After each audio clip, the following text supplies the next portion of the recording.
Hey everybody, it's the Board Game Blogger, and now I know oftentimes people ask, why don't you film with your board games in the background? I couldn't do it before because I was in a small apartment where my daughter slept with. Basically in her room was where I store my board games. Finally moved into a house, so kind of got a separate space here, and so now you can see, hopefully this makes the review more exciting or entertaining, but I'd gotten that request a lot, so there you have it. Today we're going to look at Rumis. It's also known as Blokus 3D. I think that's the latest iteration of it, but it's the same game.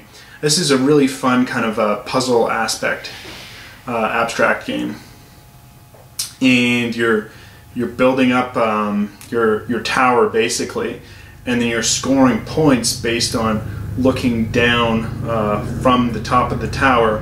Whatever is visible, that's what scores, and all kind of spaces underneath, they're not going to score.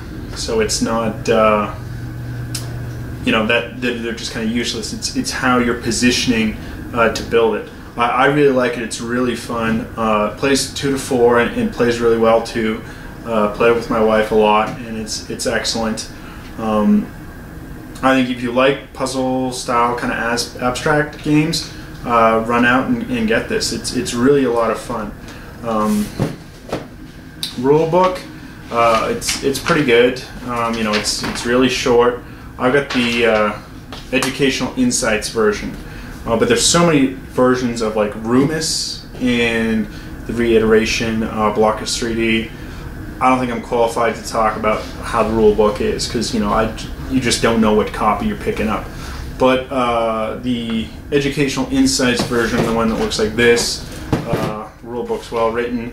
You know, has a detailed breakdown of the different stones that you're using to build with, as well as the different maps. What's kind of neat here is there's multiple maps for the game, and you've got, you know, different height levels on the different maps. Like not only the different shapes, you know, okay, this space for instance can in a 4-player game go up to 8 high, this one only 7, this one only 6, so on. Or you know, this one you can only go 1 high, so you know this would be in the legal move, it's too high up, which I think is kind of neat. Adds a lot of replayability to the game, and you know it's going to play very different 2 or 3 or 4, but it's good with all of them. You know, there's not many games where you can say it's really good with 2, with 3, and with 4. I kind of prefer it with 3 or 4, but it's still really good with 2. You know, there's just not as much of a, you know, take on the leader aspect if you've got 2. It's just you kind of outmaneuvering your opponent, and some people really like that. But you know, there's no negotiation happening in a 2-player game as opposed to a 3 or 4. But it's still excellent for the mechanics. What's also neat is the game has a kind of a lazy Susan, so you can spin it around. You know, so you're not kind of walking around the table. You can just kind of spin it over to you in order to see kind of the layout of the game and how it works, you know, when you're playing your piece. I think it's a fun little game. I think it's relatively easy to find a cheap copy of some iteration, and if you're an abstract player or you just want a quick game, because I mean this plays quick, you know, you can play a game in 20-25 minutes.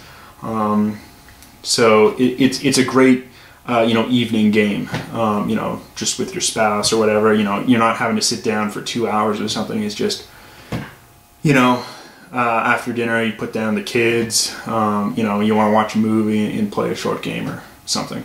It works well for that in the quick, you know, under half an hour mark. But let's see how the game itself actually plays. So here we've got the board on setup. I've set up the Chopa, the tower, and it's for a 2-player game. And in 2 players, you can build to a height of 4. That's the maximum height. And there's no restrictions on any of the rows or anything. They're all equally accessible. So what will happen now is we'll decide who starts. There's no die or anything, so you kind of just have to pick. And we'll put down a piece here now. So yellow goes, and now the blue player, their first piece will have to connect somewhere to where yellow's gone. So they'll choose to do this. And now the yellow player has to place his next block so that one of it connects with one of his facings. So for instance, this would be an illegal move because he's not actually connected to any of the other yellow blocks. This also would be an illegal move, you know, if it could stay up, because there's an overhang, and you can't actually have an illegal overhang. So, you know, that is an illegal move because there's this overhang spot. So what he's going to do here is the yellow player will go like that, and now it's back to the blue player.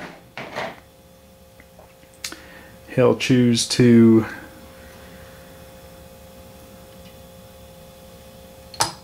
place there, and it goes back to the yellow player. That, for instance, would be an illegal move because now it's too high. We're 1, 2, 3, 4, 5 spaces high, so that won't work. This, however, would be a legal move because now we're maxed out at 4, and you can't put anything above there. It's now back to the blue player. He's going to place his 2 here, kind of lock in that space, and so on. The game will continue until players run out of their pieces or they can't make a legal move. It's when players are unable to add additional stuff. And then the scoring is sort of based on what you can see from the top. So if, for instance, we have this here, let's say this was how the game ended. So we can see here yellow has 1, 2, 3, 4, 5, 6, 7 spots that are visible from the top, whereas blue has 1, 2, 3, 4 that are basically visible from the top of the tower, and so yellow would win. Obviously I haven't really played out the full game, but I just kind of wanted to show you how the game plays, the gist of it. Obviously, you know, it's a pretty cutthroat, take that type of game. It's not, you know, for everyone. It's not for people who don't like conflict, but I think it's really great. It's a fun little strategic abstract. I like it. Plays really quick. As you can see, we're going through the blocks quickly. There's not many left. You know, you can play the full game in 20 minutes easy. A little bit more with, you know, 3 or 4 players, but not that much more. I highly recommend it. Till next time on the Board Game Blogger.